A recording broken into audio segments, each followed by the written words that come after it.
Buenos días amigos y amigas de Libertad de Expresión. En el día de ayer se le conoció la medida de coerción al cabo Alejandro Castro, apodado Cocotico, y el Tribunal de Atención Permanente de esta ciudad de Santiago le impuso una medida consistente en 6 meses de prisión preventiva. El cabo Alejandro Castro, autor de la muerte del niño Donnelly Martínez, hecho ocurrido el pasado domingo 12 en la avenida Las Carreras, en medio de la celebración del carnaval. El Tribunal de Atención Permanente hasta ahí iba bien, hasta que impuso los 6 meses de prisión preventiva. Hasta ahí todo marchaba bien, pero lo dañó, enlodó su decisión cuando ordenó el lugar donde donde debe cumplir este cabo esos 6 meses de prisión preventiva. ¿Por qué lo dañó? Porque mucha gente, sobre todo sus familiares, esperaban que lo enviaran a cumplir esa coerción a Rafael Hombre en Santiago, a la isleta de Moca o a La Vega, por ejemplo. Por citar los casos donde más cercanos llevan la mayoría de prisioneros que le conocen medida de coerción en Santiago. Pero para sorpresa de todo, ese Tribunal de Atención Permanente de Santiago ordenó que el cabo Alejandro Castro cumple esa medida de coerción de 6 meses, nada más y nada menos que en la cárcel de operaciones especiales de Santo Domingo, que es una cárcel para policías y militares. Lamentablemente, eso es una decisión de privilegio, que privilegia a un criminal que no merece ser protegido. Como decían sus familiares, es un premio, lo están premiando. Muchos jueces que aquí se creen policías, muchas veces terminan siendo policías y vienen respaldando siempre a esos criminales con pena leve y protegiendo. Lamentablemente, esa no era la decisión que esperaba la población y sobre todo sus padres y demás familiares. Pero es de esperarse que cuando llegue la oportunidad de que se conozca una audiencia preliminar, que se van a presentar las pruebas necesarias y suficientes para que se le dé apertura a juicio y sea enviado a juicio de fondo, para que luego un tribunal colegiado le aplique una pena de acuerdo a los horrendos crímenes que cometió el cabo Alejandro Castro. Eso es lo que espera la población, ahora que está siendo premiado enviándolo a Mano Guayabo a la cárcel de operaciones especiales, para que esté ahí a la libre y no sea molestado, sino privilegiado, premiado, como decían su familia. Eso es lamentable, pero vamos a esperar. Hay que esperar otra cosa también, que la patrulla completa sea investigada. Por eso he estado insistiendo de que el Ministerio Público debe investigar la patrulla completa, porque un cabo, un raso, un sargento no determina que se van a incautar bocinas, mucho menos en medio de un carnaval, que es la primera vez en la historia. Su superior inmediato, que es el teniente coronel Manuel Polanco Pérez, que es el responsable de todo el patrullaje del centro de la ciudad de Santiago, es quien tiene a cargo todo ese patrullaje. Es el superior inmediato del cabo Alejandro Castro. Y le decía a ese señor, a una familiar del niño Donnelly Martínez, el mismo día que perdió la vida, que le arrebataron la vida, en la emergencia de la clínica Coromina, que ese era su mejor agente. Eso lo decía el teniente coronel Polanco Pérez a una tía del padre del niño, de Anthony Martínez, que ese era su mejor agente, ese era su mejor amigo. Claro que lo es, porque él tenía una gran búsqueda. El cabo Alejandro Castro es bien conocido en Santiago y el rumor público dice que él visitaba muchos puntos de asuntos no muy lícitos en la ciudad de Santiago en busca de dinero. De manera que el teniente coronel Manuel Polanco Pérez debe ser investigado para que le informe a este país, para que le informe a los familiares, sobre todo a los padres de manera especial, del excelente niño Donnelly Martínez, por qué ordenó que en medio de un carnaval fueran a incautar bocinas. ¿Cuál es la nueva búsqueda de dinero que tienen? Si esa es la nueva modalidad de buscarse su dinero. Ese señor debe ser investigado y la patrulla completa, porque el cabo Alejandro Castro no actuó solo y no tomó una decisión solo.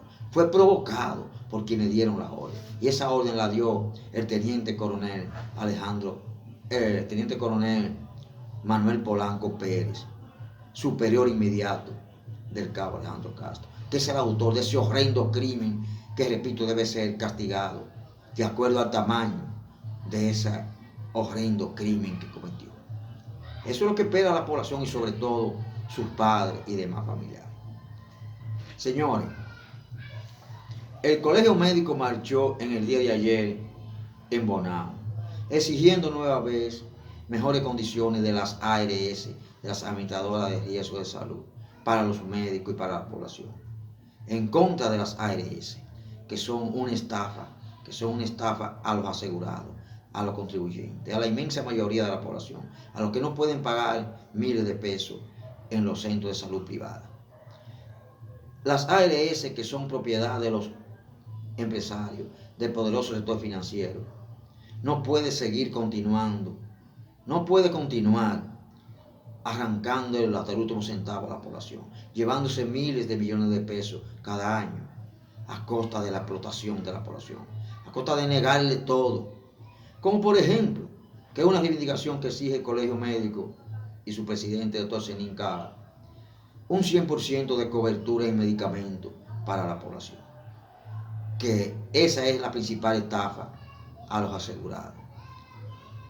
Que no le cubren prácticamente nada, que ha existido durante años, que de cada 10 medicamentos que los médicos le recetan a sus pacientes, le indican, le cubren 2, le cubren 1 y a veces no le cubren ninguno. Ahí está el gran atropello, ahí está la gran estafa de las ARS a la población. De manera que hay que seguir insistiendo de que las ARS deben desaparecer, deben pasar al control del Estado, no del poderoso sector empresarial que estrangula a la inmensa mayoría de nuestro pueblo. En una comunidad de Dajabón, los moradores de esa comunidad paralizaron la construcción del famoso muro que se construye en la frontera entre República Dominicana y Haití.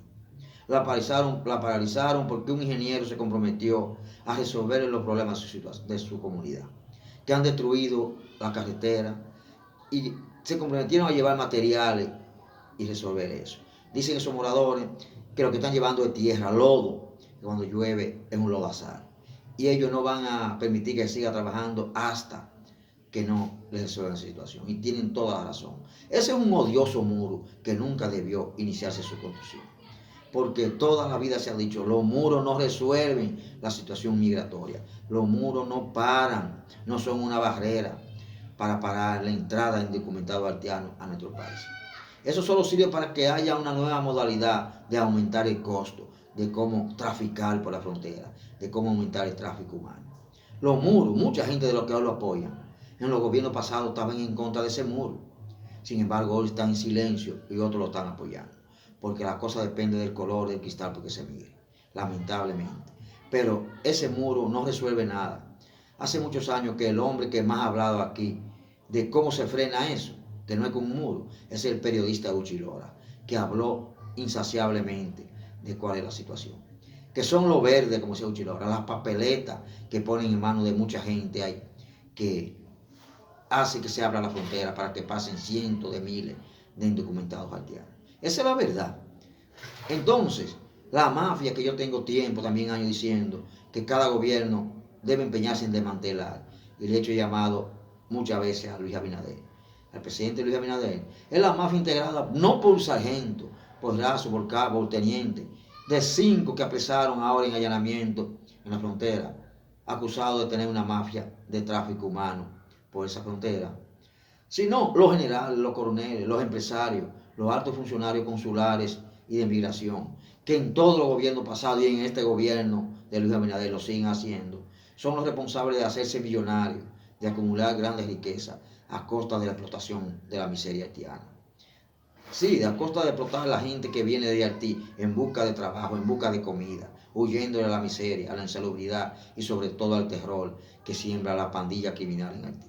Cuando el presidente Luis Abinader se digne a destruir, a desarticular esa mafia, pero la mafia de los poderosos, no de sargento, de cabo ni de raso, entonces podrán cantar victoria de que van a frenar el tráfico humano por la frontera. Los muros no resuelven nada, como no lo va a resolver ese. Solo enriquecer a mucha gente. Esa es la verdad. Señores, en educación, lo que pasa en educación, lo que sigue pasando en educación es lamentable. Lo mismo que ha pasado en todos los gobiernos, incluyendo este de Luis Abinader. En una comunidad de Villa Altagracia cayó una niña en un pozo séptico. Eso es triste, eso es lamentable. Todavía aquí hay muchas comunidades donde no existen inodoros sanitarios, ni siquiera letrina, donde hay pozos sépticos a cielo abierto, como estaba ese en el que cayó esa niña en una comunidad de Villa Altagracia, en una escuela pública de Villa Altagracia, una estudiante. Aquí en cada gobierno se sigue dando clases todavía, cada cierto tiempo se denuncia, impartiendo docencia en ranchetas y debajo de árboles, porque parece que no hay nadie en el gobierno, a pesar de los miles de millones que le entran al Ministerio de Educación, producto del 4%, que ha dejado grandes beneficios para que haya solución a todos los problemas de las escuelas públicas en el país. Y parece que en el Ministerio de Educación no hay nadie ni en el gobierno que le dé seguimiento y que tenga miramiento a ver en qué rincones del país hay situaciones calamitosas. Situaciones de calamidad para la inmensa mayoría de estudiantes pobres de este país, para los que estudian en la escuela pública. Y por eso pasan esas situaciones. Y los funcionarios del gobierno y del Ministerio de Educación solo se acuerdan de esas situaciones y de anunciar con poses televisivas que lo van a resolver cuando hay tragedia o cuando hay grandes escándalos de denuncia. Ojalá no sigan habiendo tragedias para los niños pobres de este país en las escuelas. Ojalá no se repita como la caída de esa niña, que por suerte no hubo una tragedia con ella, no murió, que cayó en un pozo séptico en una comunidad de Villa Altagracia. Eso es lamentable, eso es triste. Eso solamente pasa a la inmensa mayoría de los hijos de los pobres de este país, de los que estudian en la escuela pública, que son abandonados por todos los gobiernos. Por eso hay que seguirse empantalonando, empoderándose y arrancar los derechos fundamentales de la población al gobierno y a cualquier otro gobierno que venga. Pues solo así, con la lucha, los pueblos van a lograr que se les ponga atención.